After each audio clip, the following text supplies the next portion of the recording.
মধ্যপ্রাচ্যে টানা যুদ্ধের উৎপাত যেন প্রতিদিনই নতুন রহস্য তৈরি করছে। 2 সপ্তাহ আগে হামলা নিহত হন ইরানের নেতা আয়াতুল্লাহ আলী খামেনি, যার পর থেকে অঞ্চল জুড়ে উত্তেজনা চরমে। সেই অস্থিরতার মধ্যেই এবার নতুন কাণ্ড শুরু হয়েছে ইসরায়েলের প্রধানমন্ত্রী নেতানিয়াহুকে ঘিরে। সামাজিক যোগাযোগ মাধ্যমে ছড়িয়ে পড়া একটি অদ্ভুত এআই সৃষ্ট ভাষণ ঘিরে প্রশ্ন উঠেছে, নেতানিয়াহু আসলে কোথায়? তিনি কি নিরাপদে আছেন, নাকি এর আড়ালে লুকিয়ে আছে অন্য কোনো রহস্য? প্রিমিয়াম মশলা, কোকো, কাস্টার্ড পাউডার সহ আরও অনেক বেকিং পণ্যের সমাহারে সেরা দিচ্ছে বিশুদ্ধতা ও উৎকর্ষতার নিশ্চয়তা। দেশ জুড়ে সেরা কনজিউমার গুডসের ডিলারশিপ চলছে।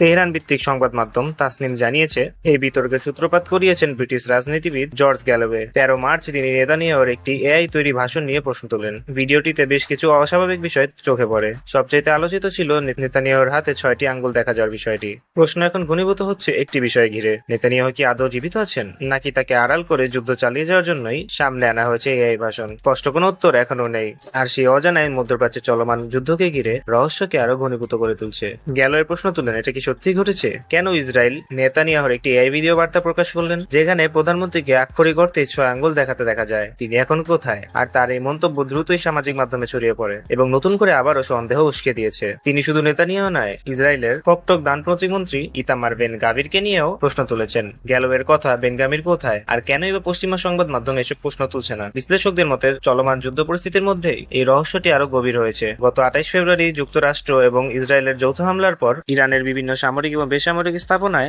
বেশ ক্ষয়ক্ষতি হয়েছে। সেই হামলার পর থেকে ইরান প্রতিশোধমূলক অভিযান শুরু করে, যেখানে ক্ষেপণাস্ত্র এবং ড্রোন হামলার মাধ্যমে আঞ্চলিক ঘাঁটি এবং ইসরায়েলি অবস্থান রক্ষ করে হামলা করা হয়। এমন উত্তপ্ত পরিস্থিতির মধ্যে নেতানিয়াহুর হঠাৎ জনসম্মুখে অনুপস্থিতি নতুন কল্পনা জল্পনার জন্ম দিয়েছেন। কেউ কেউ বলছেন নিরাপত্তাজনিত কারণে তাকে হয়তো গোপন স্থানে রাখা হয়েছে।